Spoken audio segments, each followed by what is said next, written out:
16 November Kolkata science city অডিটোরিয়ামে শুরু হলো বাংলা সঙ্গীতের প্রচারী মিউজিক্যাল ট্যালেন্ট শো সাত সুরের সাধনা।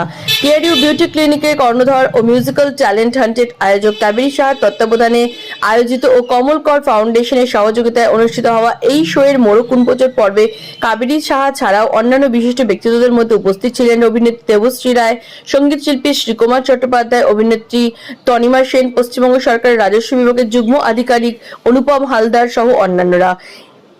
এদিন বাংলা সংস্কৃতির প্রসারে কীর্তন, লোকগান, রবীন্দ্র ও নজরুল গীতির ওপর প্রাধান্য দেওয়া এই সাংস্কৃতিক প্রতিযোগিতায় বহু প্রতিযোগী নাচে ও গানে অংশগ্রহণ করে। এর সাথে সমাজের বিভিন্ন ক্ষেত্র থেকে প্রতিষ্ঠিত ব্যক্তিত্বদের কমল করের স্মরণে বঙ্গকমল সম্মান প্রদান করা হয়, যেখানে সম্মানিত হলেন সঙ্গীত শিল্পী রাখি দত্ত, শিক্ষাবিদ অঙ্কুর রায় ছাড়াও জ্যোতিষবিদ ও অন্যান্য ক্ষেত্র থেকে পুরস্কৃত করা হয় বহু ব্যক্তিত্বদের। এই অনুষ্ঠান ধারাবাহিকভাবে জনপ্রিয় চ্যানেল কালার্স বাংলায় প্রচারিত হবে ও অনুষ্ঠানে উঠে আসা সেরা প্রতিযোগীদের জন্য থাকছে পুরস্কার ও আগামী দিনে আরো বড় প্ল্যাটফর্ম। তারই বিস্তারিত জানতে চোখ রাখুন টিএন নিউজে। দেখুন, ভবিষ্যৎ তো ওদের নিজেদের তৈরি করতে হবে। আমি তো আর প্রেডিক্ট করতে পারবো না। ওরা যেমনভাবে কাজ করবে, যেমনভাবে শিখবে, যেমনভাবে পারফর্ম করবে, তেমনভাবেই তাদের ভবিষ্যৎ গড়ে উঠবে। এই ধরনের প্রয়াসকে কি বলবেন?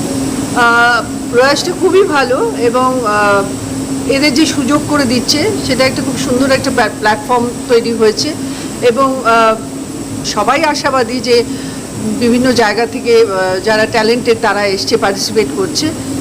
অবশ্যই একটা প্রশংসনীয় ব্যাপার এবং এই যে একটা সংস্থা, যে ফাউন্ডেশন কমল কর কমল কর ফাউন্ডেশন যে এত সুন্দর কাজ করছে, আমি সাধুবাদ জানাচ্ছি। খুব সুন্দর কাজ করছে।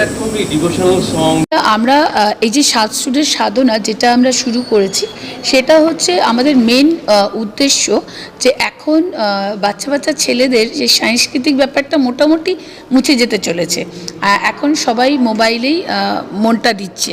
সেই জায়গা থেকে দাঁড়িয়ে আমাদের মনে হয়েছে যে এই সাংস্কৃতিক ব্যাপারটাকে একটু জাগিয়ে তোলা, মানে আমরা একটা কে হবে সেরা, মানে সেটা যেরকম আছে আমাদের কীর্তন, গ্রাম্য মানে গ্রামে লোকাল লোকগীতি, রবীন্দ্রসঙ্গীত, নজরুল, তার পাশাপাশি ড্যান্স। আমরা এটাকে সিলেক্ট করব, মানে বেঙ্গল ড্যান্সার, বেঙ্গল সিঙ্গার বলে একজনকে, মানে সেরা কে হবে সেটাকে সিলেক্ট করব। আজকে সায়েন্স সিটিতে আমাদের যেটা ফার্স্ট রাউন্ড হচ্ছে, আমরা সারা মানে অনেক জায়গায় আমরা অডিশন নিয়েছি, সেখান থেকে বাছাই করে আমরা এখানে নিয়ে এসেছি। এবার এখান থেকে আমরা ফার্স্ট রাউন্ড থেকে আমাদের খেলা শুরু হবে।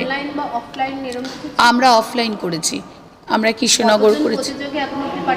এখন আমাদের আজকে মোটামুটি 100 আছে। পুরস্কারটা বিভিন্ন সেগমেন্টের উপর ডিপেন্ড করছে পুরো। হ্যাঁ, দেখো, ট্যালেন্ট শো বা রিয়েলিটি শো তো অনেকটা মাঝখানে হারিয়ে গেছিল, আবার ফিরে আসছে। তো বিভিন্ন রকম মন খারাপ লাগা আবহাওয়ার মাঝখানে এটা একটা সুন্দর ফুলের গন্ধের মতো লাগছে।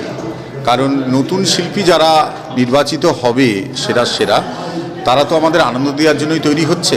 তাদেরকে নির্বাচিত করে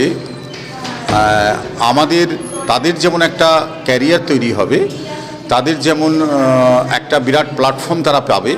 প্রথমেই বলবো, দীর্ঘদিন সঙ্গীত জগতের সাথে যুক্ত থাকার জন্য এরকম একটা অনুষ্ঠানে আসতে পেরে ভীষণ ভালো লাগছে। আর বাচ্চাদের বলবো যে প্রতিযোগিতা তো কিছু, মানে যারা দীর্ঘদিন ধরে গান শিখে আসছে বা যারা শেষে গিয়ে দেখা যাচ্ছে যে তারা পজিশন করতে পারছে না বা তাদের জন্য বলবো যে তারা এত হতাশা হওয়ার কোনো দরকার নেই। নিজেদের যুদ্ধটা চালিয়ে যেতে হবে। ধূপের গন্ধ থাকলে সেই গন্ধ কেউ আটকাতে পারে না। আমি অঙ্কুর রায়, আমি একজন শিক্ষাবিদ। কেআরইউ এর সঙ্গে আমার দীর্ঘদিনের আলাপ। কাবেরী ম্যাডামের মেয়ে কেয়া আমারই কাছে ম্যাথস টিউশন নেয়। সো এই ধরনের বঙ্গকমল সম্বর্ধনা পেয়ে আমি সত্যিই খুব সম্মানিত। আমি শ্রী সত্যকাম, আমি পেশায় একজন জ্যোতিষবিদ। তো আজ এই বঙ্গকমল সম্মান পেয়ে আমার খুবই আমি গর্বিত এবং এই সমস্ত প্রচেষ্টা এবং এদের এই শুভ প্রচেষ্টাকে আমি আন্তরিকভাবে হার্দিক অভিনন্দন জানাই। আমি জ্যোতিষশাস্ত্রী সঞ্জিত চক্রবর্তী। বয়স অনুযায়ী সকলকে প্রণাম ও ভালোবাসা। কেয়ার অ্যান্ড কিউর থেকে কাবেরী ম্যাম বা আদার্স এই সব মিডিয়াকে এবং সবাইকে প্রণাম এবং ভালোবাসা। এদের উদ্দেশ্যে আজকে আমি সম্মানিত হয়েছি বা খুব আনন্দিত বোধ করছি। তো আমি চাইছি প্রত্যেক বছর বা যখনই সম্মানিত হবে বা এনাদের সঙ্গে যুক্ত থেকে আমি কিছু কাজ করতে পারি বা এনাদের ভালোবাসা আশীর্বাদ পাই।